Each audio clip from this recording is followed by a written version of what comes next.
श्री कृष्ण कहते हैं, रिश्ते खून के नहीं विश्वास के होते हैं। अगर विश्वास हो तो पराये भी अपने बन जाते हैं, वरना अपने भी पराये हो जाते हैं। विश्वास का उत्तम उदाहरण अर्थात अर्जुन ने 10 लाख सेना का त्याग करके श्री कृष्ण को चुना। महाभारत के युद्ध में श्री कृष्ण की नारायणी सेना ने कौरव पक्ष की ओर से लड़ाई की थी। दरअसल कथा के अनुसार युद्ध के पहले दुर्योधन भी श्री कृष्ण से युद्ध में अपनी ओर से लड़ने का प्रस्ताव लेकर द्वारिका। उसके कुछ देर बाद ही अर्जुन भी वहां श्री कृष्ण से युद्ध में सहयोग लेने के लिए पहुंच गए।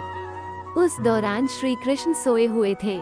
दोनों ने उनके जागने का इंतजार किया। जब श्री कृष्ण की आंखें खुली तो उन्होंने सबसे पहले अर्जुन को देखा, क्योंकि वो श्री कृष्ण के चरणों के पास बैठा था। अर्जुन को देखकर उन्होंने कुशल क्षेम पूछने के बाद आगमन का कारण पूछा। अर्जुन ने कहा, हे वासुदेव, मैं भावी युद्ध के लिए आपसे सहायता लेने आया हूँ। अर्जुन के इतना बोलते ही सिरहाने बैठा हुआ दुर्योधन बोल उठा, हे कृष्ण, मैं भी आपसे सहायता के लिए आया हूँ। चूंकि मैं अर्जुन से पहले आया हूँ, इसीलिए सहायता मांगने का पहला अधिकार होना चाहिए। दुर्योधन के वचन सुनकर भगवान कृष्ण ने घूमकर दुर्योधन को देखा और कहा, हे दुर्योधन, मेरी दृष्टि अर्जुन पर पहले पड़ी है और तुम कहते हो कि तुम पहले आए हो, अतः मुझे तुम दोनों की ही सहायता करनी पड़ेगी। मैं तुम दोनों में से एक को अपनी पूरी सेना दे दूंगा और दूसरे के साथ मैं स्वयं रहूंगा। अब तुम लोग निश्चय कर लो कि किसे क्या चाहिए।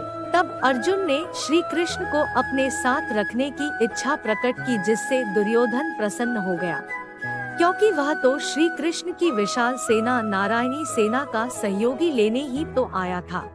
श्री कृष्ण अर्जुन से कहते हैं, माखन दुर्योधन ले गया, केवल छाछ बची तेरे पास। तब अर्जुन ने जो कहा कि हे प्रभु, जीत निश्चित है, मेरी माखन लेकर क्या करूं, जब माखन चोर है मेरे पास। अर्जुन का यही विश्वास श्री कृष्ण को भा गया और यही विश्वास और श्री कृष्ण का साथ पाकर पांडव युद्ध में विजय हुए।